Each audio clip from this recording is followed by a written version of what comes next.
Nous retrouvons nos chers invités pour la suite et la fin de l'émission Regard croisé. Firmin Teko Agbo est toujours là, Constant Lemou et Daniel Ouatier. On parlait du Tchad et on analysait les propos du président Mahamat Déby Itno qui dénonce une insurrection soutenue par des puissances étrangères.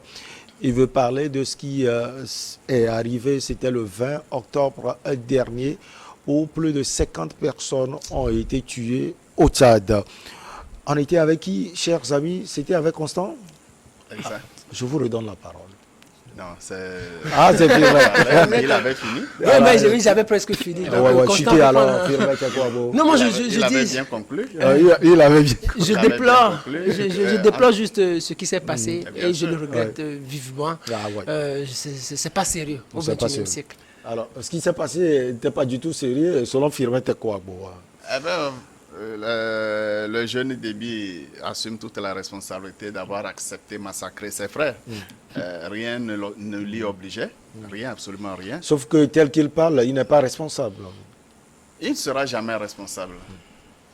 Il ne sera jamais responsable dans la mesure où il est complètement téléguidé et il pose des actes qu'il ne comprend pas lui-même et qu'il ne soit pas surpris d'être emporté exactement comme il a laissé faire son père qui a été emporté sous le coup de la puissance étrangère qu'il a placé lui-même au pouvoir. Et il passera nécessairement par là, parce qu'un jour il prendra conscience qu'il est en train de faire fausse route et la puissance étrangère qu'il a placée va l'emporter également et placer un autre. Aussi longtemps... Sauf que son père était décédé au front. Au front, il a été amené au front et assassiné avec sa caution, la caution du fils qui a accepté de prendre le pouvoir par un coup d'État cautionné par la puissance étrangère qu'il a positionné lui-même et qui finira par l'éliminer. Qu'il s'attende à cela parce que c'est ça la stratégie française. Ça n'étonne personne et dans tous les pays, les successions se sont ainsi faites. Qu'il ne soit pas surpris d'être emporté lui-même exactement comme ça s'est passé par son père. Maintenant, aussi longtemps que les patriotes, les panafricains n'auront pas la force de décision sur le destin de leur pays, sur la gestion de leur pays, eh bien, ces pays feront toujours l'objet de convoitises.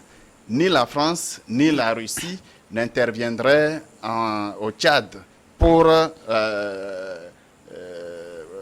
disons, pour le bonheur des Tchadiens. Pour le bonheur des Tchadiens. Pour le bonheur des Tchadiens, jamais. Des Maliens, ce sont les richesses des pays africains qui attirent les puissances étrangères. Il revient aux Africains de décider de prendre leur destin en main, de gérer leurs ressources pour développer leur pays, ou se laisser servir, ou du moins se laisser utiliser par les puissances étrangères contre les populations africaines et exploiter les richesses, les ressources, et profiter des ressources pour développer les puissances, continuer de développer les puissances étrangères au détriment des pays africains. C'est un choix à faire. Ceux qui ont accepté, il y a plusieurs débits en Afrique, plusieurs jeunes débits en Afrique qui n'hésitent pas à massacrer leur population pour faire plaisir aux puissances. Je ne sais pas à quoi sert le pouvoir si ce pouvoir ne doit pas servir à rechercher l'épanouissement de la population. Je ne sais pas à quoi sert ce pouvoir. Je ne sais pas à quoi sert l'accumulation de la richesse. Aller investir ou faire déposer de l'argent dans les banques occidentales, acheter des propriétés dans les pays occidentaux et après être poursuivi pour enrichissement illicite. Vous voulez parler du Gabon, de la Guinée équatoriale, tout le monde, du Congo-Brazzaville. Tout le monde. Tous ceux qui se prêtent à ce jeu, tous ceux qui ont le pouvoir parce qu'une puissance étrangère veut, eh bien, ils sont tous passés par là.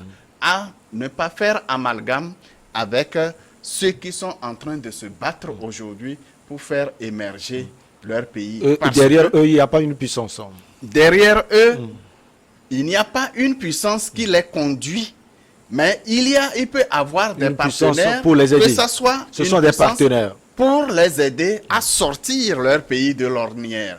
Quand je prends l'exemple de la Guinée ou du Mali, ils n'ont pas dit qu'ils prennent le pouvoir pour y rester. Ils ont posé un problème. Assimi Goïta a posé un problème de sécurité et un délai pour résoudre ce problème de sécurité. Il avait parlé de 5 ans. Lorsque vous prenez le jeune burkinabé, le jeune burkinabé, c'est le même problème. C'est le même problème.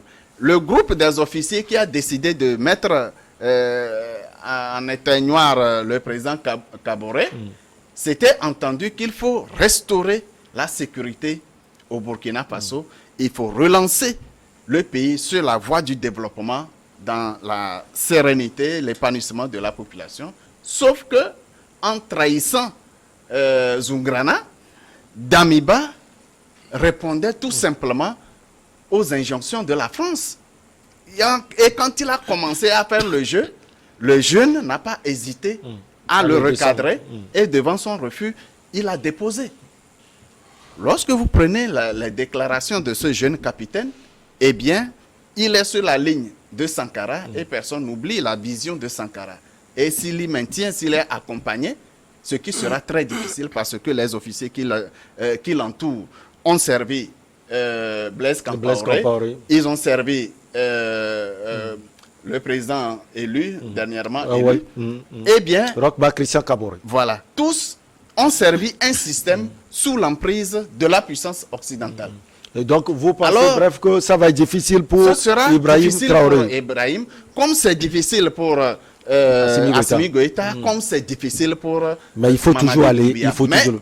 C'est le passage obligé, ils doivent continuer, ils doivent réussir leur mission sans jamais trahir leur population. Alors, on était au Tchad, hein, on va chuter. Hein. Daniel Ouattie, une mission difficile pour le président de la RDC, Félix Antoine Tshisekedi, hein, qui doit essayer de prendre langue et avec le pouvoir de N'Djamena et avec l'opposition. Oui, c'est déjà... Bon, je ne dirais pas une mission déjà échouée. Bon, on garde les yeux pour voir. Mais en voyant les choses, vous savez déjà, dans son propre pays, il y a déjà des crises. Vous voulez parler de la RDC? De la RDC avec le Rwanda. Il y a déjà cette crise. Les rebelles du M23. Tout à fait. Et maintenant, il n'a pas encore réglé la crise dans son propre pays. Mais maintenant, il veut revenir régler la crise dans un autre pays où, ici, il y a déjà l'armée qui est complètement derrière. Et il y a les puissances étrangères, notamment la France, qui est derrière. Autrement dit, ici, je ne vois pas ce qui contraint Mahamat Idriss à pouvoir négocier quoi que ce soit. Il se trouve en parfaite position de force. Le peuple, on a vu ça dans d'autres pays. Je ne vais même pas citer les noms. On va les massacrer. Désolé, je suis désolé, mais on va les massacrer. Mais personne ne dira rien. Et au final, quand le peuple finira par être fatigué, vous allez voir que les mouvements vont s'essouffler et c'est fini. Le pays peut traverser. C'est ce qui va arriver au Tchad, hein, parce que on risque de tout faire. À moins que quelque chose contraint, ou bien à moins que les puissances, comme je l'ai déjà dit, étrangères, arrivent à contraindre le président pour que, Mohamed Déby, pour qu'il puisse lâcher du lest pour pouvoir entendre un peu la population. Sinon, déjà, je ne vois pas ce que fera le président Tshisekedi une fois arrivé en N'Djamena. Alors, Constant Lemou, on va commencer par parler du Togo. On va quitter N'Djamena, s'il vous plaît. Le Togo est aussi important. En 30 secondes, vous savez, je ne sais pas ce que Tshisekedi va chercher là-bas, première chose. Vous savez que le président de la Commission de l'Union africaine, c'est un Tchadien. C'est un Tchadien, Moussa Faki Mahamat. Voilà, qu'est-ce qu'il est en train de dire pour le moment? Il a condamné la répression. Il a condamné, puis c'est fini, ça s'arrête là. Constant Lemou a parlé de panafricains. Il a dit tout à l'heure que ce qui se passe, c'est parce que les panafricains, c'est-à-dire ceux-là qui défendent les valeurs de l'Afrique, ceux-là qui parlent de l'unité de l'Afrique, n'ont pas encore le pouvoir. Ceux-là qui défendent les valeurs universelles de démocratie, tout ça n'ont pas encore le pouvoir. Mais je vais lui faire comprendre que Ouad était un vrai panafricain. Ouad, dans l'opposition, était un vrai panafricain. Mais quand il a pris le pouvoir, on a vu ce qu'il a donné. Macky Sall, tous ceux-là qui connaissent Macky Sall, arrivé à un moment donné, ses liens avec Wade étaient rompus parce que Wade était dans une sorte de corruption et il ne comprenait plus la démarche de Wade. Il s'était retiré. Mais quand il est arrivé au pouvoir, tout le monde a vu. Il parlait de, par exemple, d'Amiba. Ce qu'il a dit, que tous ceux-là qui viennent, qui perpètrent des coups d'État, c'est parce qu'il y a des situations qui désolent et qu'ils viennent pour arranger. Damiba est arrivé au pouvoir. Mais qu'est-ce qui s'est passé après? Constant Lemou l'a dit tout à l'heure, il a fini par recevoir les injonctions de la France, les appliquer, et son petit frère est venu les dégommer. C'est-à-dire, pour conclure, ce que je veux essayer de dire, c'est que le problème même est africain. On peut être panafricain aujourd'hui, mais lorsqu'on nous remet le pouvoir, c'est le pouvoir qui sous les Africains. Le pouvoir sous les Africains. Et je conclue en disant que Constant Lemou a raison du moment où on n'a pas ce qu'on appelle la conviction. Ceux-là qui prennent les pouvoirs en Afrique, aussi bien les panafricains ou autres, ne sont pas convaincus, n'ont aucune conviction politique. La situation va toujours demeurer comme cela du moment où on n'a pas encore de convaincus qui veuillent véritablement défendre les valeurs de l'Afrique. Depuis le vendredi 14 octobre, la 3e édition du consommé local a été lancé. Pendant un mois, il s'est agi, ou bien il s'agira, puisqu'on n'est pas encore à la fin, de sensibiliser et d'interpeller les consommateurs à accorder plus d'importance aux produits locaux, et cela particulièrement dans l'agroalimentaire. On est à 5 jours de la fin de ce mois du consommé local. Constant Lemou, on peut commencer déjà par dresser le bilan. Oui, le bilan peut être dressé pour le mois de consommé local. Mais avant cela, attention, je savais. Nous ne devons pas confondre les panafricains, les patriotes, nous ne devons pas les confondre avec les prétendants au pouvoir. C'est différent. C'est une différence. Lorsque nous prenons les opposants politiques, ils sont tous des prétendants au pouvoir pour servir les mêmes intérêts occidentaux. Damiba n'était pas un prétendant au pouvoir. Attention, il a fait un coup d'État sur fond de trahison d'un groupe d'officiers qui avaient une vision pour le Burkina Faso. Sur ce même plateau, si on pouvait revoir les images, au lendemain du coup d'État de Damiba, j'ai mis un gros point d'interrogation parce que, et l'histoire m'a donné raison, la suite, je veux dire, m'a donné raison, le traitement d'informations réservées au coup d'État au Burkina laissait prévoir que ce coup d'État était soutenu par la France. Parce que RFI n'avait pas condamné le coup d'État. Et j'ai dit, attention, après la trahison et l'arrestation de Zungrana, ce coup d'État qui est arrivé, je doute fort qu'il soit dans la vision d'un changement de régime au Burkina Faso. La suite a donné raison. Maintenant, s'il vous plaît, on a encore 15 minutes pour le topo. Et Doumbouya. S'il vous plaît, on aura le temps mercredi prochain pour... Les panafricains n'existent pas. Nous disons bien, les prétendants au pouvoir pour servir les mêmes intérêts ne sont pas des panafricains, ne sont pas des patriotes pour leur pays. Je parle de ceux qui aiment leur pays, ceux qui veulent gérer les ressources de leur pays pour l'épanouissement des populations de leur pays. On n'en a pas encore. Nous en avons, je ne suis pas un résigné, je ne suis pas un fataliste. Il y en a. On n'en a pas Sauf encore. que ceux qui ont cette volonté, cette détermination, n'ont pas encore le pouvoir. Et progressivement, les patriotes avaient pris le pouvoir en Côte d'Ivoire. Les patriotes avaient pris le pouvoir. Aujourd'hui, vous avez un problème parce qu'il est en train de récupérer la gestion des ressources de la Guinée pour les Guinéens. C'est ça le problème. C'est ça qui lui permet de minimiser l'action des manifestants. C'est ça qui lui permet, qui l'autorise à tuer ces les arrêter. Eh bien, les résignés suivront toujours. Il ne veut pas avoir le but. Les résignés coagulés par la France-Afrique resteront. Et quand Macron ou les pro-français vous entendre parler, ils se frottent les mains, ils disent il y a encore de l'espoir, on peut compter encore Alors sur comme ça, ces esprits. on va au Togo, on va au Togo. Je ne dis pas que vous êtes corrompus. Pourquoi vous vous trompez? Mais Pourquoi vous les vous trompez esprits comme ça? fatalistes, Pourquoi vous permettez comme ça de vous résignés, tromper comme ça? ils peuvent encore se vous frotter soutenez- les mains. On va au Togo. Mais Et ce il qui est vient de sûr, on condamner ne la peut pas- France. Il a condamné la on ne France peut- sur le cas du C'est-à-dire- Tchad. On l'a vu tout C'est-à-dire, à on ne l'heure. peut pas se dire patriote et tuer ses L'élan propres est frères. irrégulier. On ne peut pas se dire patriote panafricain et se permettre de tuer ses frères, de les arrêter. Déby n'est pas un patriote. Non, moi je Il parle est à la pas de solde Déby. de la Moi je France, parle vous de l'avez Doumbouya. dit. Moi je parle de Doumbouya par exemple que vous soutenez très bien. Ouais. Alors si on peut parler du Togo, c'est Eh bien, Le Togo, le mois du le bilan du mois de consommer local, ce sont les organisateurs qui peuvent bien le faire.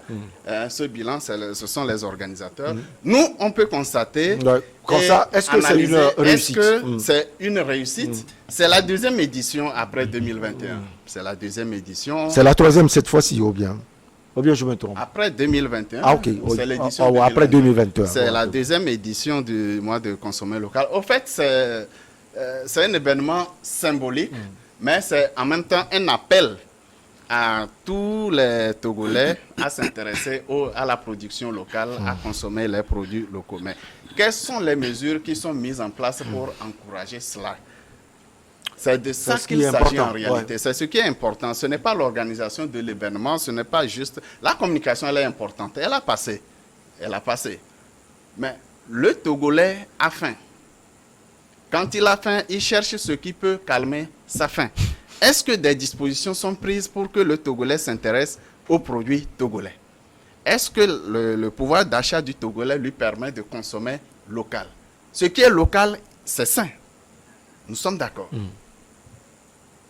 Est-ce que les Togolais arrivent à acheter le riz produit à Kovié? Est-ce que ce riz n'est pas plus cher que le riz thaïlandais? Ouais. Si sur le marché, le Togolais trouve moins cher le riz thaïlandais, ne soyez pas surpris que le riz de Kovié ne soit pas vendu ou ne soit pas consommé. C'est ça la réalité. Il ne faut pas qu'on fasse du saupoudrage. Si on veut vraiment amener les Togolais à consommer local, il faut prendre les mesures pour que les productions locales soient de qualité et à la portée de la bourse du Togolais. Il faut que celui qui porte le message soit celui-là même qui consomme local.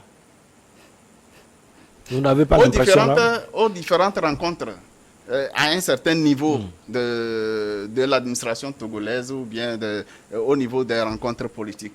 Qu'est-ce qui est servi? C'est de l'importer de façon générale. Bien que Madame le Premier ministre a appelé à ce que les produits locaux soient servis, c'est rare de le voir. C'est très rare de le voir. Parce que le prestataire offre le contenu de son contrat. On ne peut pas lui imposer un certain menu, alors que le prix a été défini par rapport à un marché pro-étranger. C'est ça la réalité. Maintenant, au niveau de la production elle-même, est-ce que les producteurs qui s'engagent dans l'agroalimentaire sont subventionnés? Est-ce qu'ils sont accompagnés? Ce n'est pas évident. Ouais. C'est ce qui fait que la production revient plus cher. Quelqu'un qui investit, il contracte un prêt auprès d'une banque et investit dans la production, dans la transformation, vous ne pouvez pas revenir lui imposer un prix si vous ne l'avez pas accompagné. Sur le marché, on n'a pas pris des mesures de sorte que le produit importé soit plus cher que le produit local. Les facilités d'importation ont fait que le produit étranger revient moins cher sur le marché que le produit local. Conséquence, lorsque le Togolais va pour acheter, il se renseigne sur le prix, il achète le moins cher, sans se poser la question si c'est produit au Togo ou ça vient d'ailleurs. Mais quand on analyse, ce qu'il a acheté moins cher vient d'ailleurs. Voilà pourquoi les entreprises dans l'agroalimentaire ont de la peine à émerger. C'est une question de décision politique. Si Madame le Premier ministre veut encourager la production et la consommation locale, qu'on prenne des dispositions à 2 niveaux principalement. Ouais. S'assurer de la production en quantité au plan local, Ensuite, moins citer- cher, et en même temps prendre des mesures pour que les produits importés reviennent plus chers sur le marché local. Le mois du consommé local, une réussite, Daniel Ouattien. Je dirais que c'est une réussite en partie, puisque le chemin reste vaguement devant nous. Une réussite en partie parce que aujourd'hui, si je vois qu'on prime les Togolais, par exemple sur le café, cacao, la production du café cacao, je vois un Togolais qui sort premier devant un Ivoirien. Aujourd'hui, quand je vois les produits de Choco Togo, aujourd'hui, quand je vois, par exemple, la pisciculture au niveau national, l'État qui finance même le pain, qui fait qu'aujourd'hui, nous avons des pains faits à base du manioc au Togo, qui fait qu'aujourd'hui, nous pouvons consommer le pain malgré les pénuries. Et quand je vois la plateforme PIA et toutes ces choses-là, je suis content. Vous voulez dire qu'il y a eu des avancées? Il y a eu des avancées et je suis content pour moi. Mais il y a beaucoup de chemin à faire, comme je l'ai déjà dit, au niveau des emballages, par exemple, des produits. Il y a beaucoup à faire pour que les produits soient aussi jolis. Par exemple, pour les Togolais maintenant, au niveau des gouvernants, de nos gouvernants eux-mêmes, est-ce que eux-mêmes, ils expérimentent, est-ce qu'ils font cet exercice-là du consommer local? Est-ce que c'est nous à tous les niveaux, est-ce que c'est nous qui consommons seulement local ou bien eux aussi sont en train de consommer local? Si nous rentrons un peu dans ce dossier-là, nous verrons que c'est pas le cas. Donc c'est l'occasion même de les inviter parce que nous sommes en train de faire déjà des avancées pour que dans tous les secteurs, nous puissions véritablement émerger afin que le Togo puisse gagner dans les jours à venir. Le Togo, après 3 années, si on peut le dire, d'expérience en matière du consommé local, ce mois-ci précisément, Firmin Tekou Agbo, est-ce que c'est une réussite? Il reste un jour en tout cas. Moi, 2 choses. Les organisateurs vont vous parler de réussite. Ça, parce que clair. les événements, ça a réussi. L'organisation, ça a réussi. Mais sauf que peut-être après les fêtes, après ce moment de fête, les productions au niveau de ceux qui produisent augmentent. Ça va en crescendo et ils font des chiffres d'affaires. Peut-être en une année, les chiffres d'affaires de cette année dépassent largement les chiffres d'affaires de l'année écoulée. Là, en cela, on peut parler de réussite. Sinon, c'est en termes d'organisation de cette fête de consommer local. Là, moi, je peux dire, pour les organisateurs, ça va être une réussite parce qu'ils ne pourront jamais dire que c'est un échec. Mais là, moi, c'est pas trop ça qui m'intéresse. Ce qui m'intéresse, c'est au niveau de la terminologie. Quand on dit consommer local, ça veut dire quoi? Moi, j'ai l'impression qu'on confond les choses. Le local avec le traditionnel. Avec le traditionnel. Parce que quand on dit consommer local, il y a des gens qui misent beaucoup plus sur les produits du terroir. C'est-à-dire les produits typiquement togolais, par exemple. Peut-être adémé, peut-être gombo, peut-être on peut parler de maïs, on peut parler des afiti, tout ça. Les gens peut-être misent beaucoup plus sur ça. Or, ce n'est pas ça. Le produit local, peut-être c'est aussi sur Batakali. Mais les gens pensent que aussi c'est Batakali. Oh, par exemple, quand on dit un produit localement ici au Togo, on peut prendre une veste, peut-être la veste que vous avez portée, mais elle est d'origine peut-être afghane. Les vestes sont d'origine afghane, c'est les Afghans qui portaient des vestes, bien sûr. Mais elle est d'origine afghane, mais c'est produit au Togo. C'est-à-dire les productions locales. Je ne comprends pas. Le pagne. Non, c'est-à-dire, oui. quand on dit production locale en réalité, la compréhension qu'on doit avoir, c'est que c'est tous les produits ou fabriqués par les Togolais. C'est ça, point. Les gens se limitent aux produits du terroir. C'est-à-dire le ministre, quand on demande au ministre, par exemple, de porter des pagnes, des batakali, moi je m'inscris en faux. Ce n'est pas ça la compréhension. Les ministres, par exemple le ministre ADG, le ministre du Commerce, peut porter une veste produite par un Togolais. C'est un produit togolais. Fognasigbe peut porter une chaussure, peut-être d'origine occidentale, la fabrication d'origine occidentale, mais qui est produite par un Togolais. Pourquoi vous dites d'origine? Non, c'est-à-dire, bon, quand je dis l'essence, l'origine, la genèse. Les chaussures qu'on porte souvent, ça venait des... Maintenant, aujourd'hui, les Togolais peuvent se permettre de fabriquer. Quand on parle du croissant aujourd'hui... Bon, en tout cas. Quand on parle du croissant aujourd'hui, le croissant, on sait que l'origine, c'est quoi? C'est les Français, c'est les Occidentaux, tout ça. Mais il y a... faire à partir du manioc. Oui, on peut non, ce n'est même pas ça. Moi, je ne peux même pas aller sur ce point. Le blé, il y a tous les jours, on fabrique du croissant. C'est produit localement. Vous comprenez? C'est produit localement. Il y a du saucisson aujourd'hui que les gens produisent. C'est produit localement. Moi, je voudrais qu'on change un peu au niveau de la terminologie. Quand on dit production des produits locaux, mais qu'on explique bien le fond de la pensée. Maintenant, on a encore 2 minutes. On a encore 2 minutes. C'est une très bonne chose. Je veux qu'on s'en parle là. Oui, moi je soutiens l'initiative parce que vous savez qu'au niveau de notre centre, nous soutenons toutes les actions du Togo. Nous voulons que nous contribuions à donner plus de visibilité à tout ce qui est fait. Donc, ce que le gouvernement est en train de faire en ce qui concerne la consommation locale, la production locale, nous apportons notre soutien.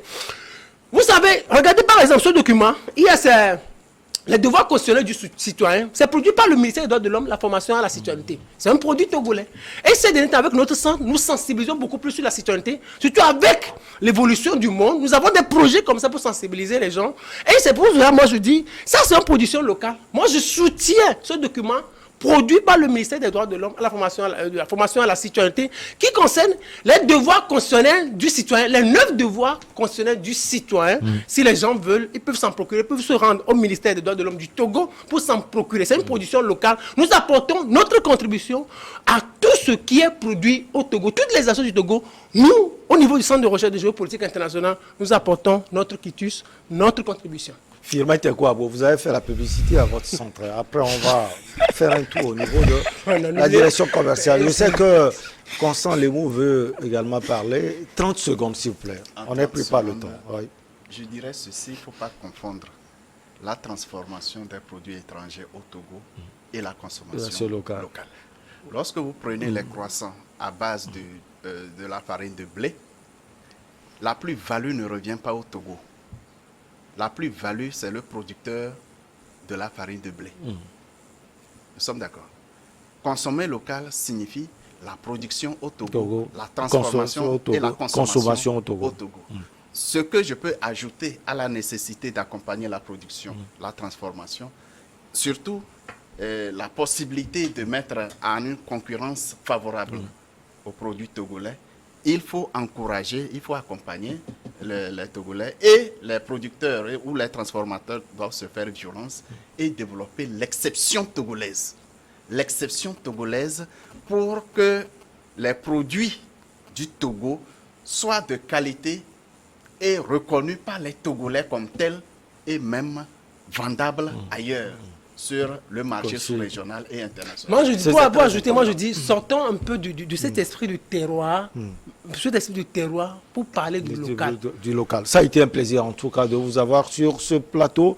Constant Lemou, content de vous retrouver, passez souvent nous voir. On est toujours là. Merci infiniment à vous. Vous êtes analyste politique. Merci également à Firmin Tekouabo, chroniqueur politique. Il est également le directeur du Centre de recherche et de géopolitique internationale, Firmin Tekouabo. Merci également à notre ami Vincent Yao Daniel Ouatier. Il est journaliste et analyste politique. Première expérience. Merci infiniment à vous, Daniel. On dit merci également à nos chers amis, toujours scotchés sur New World Info. On se retrouve prochainement avec le même plaisir. À très vite.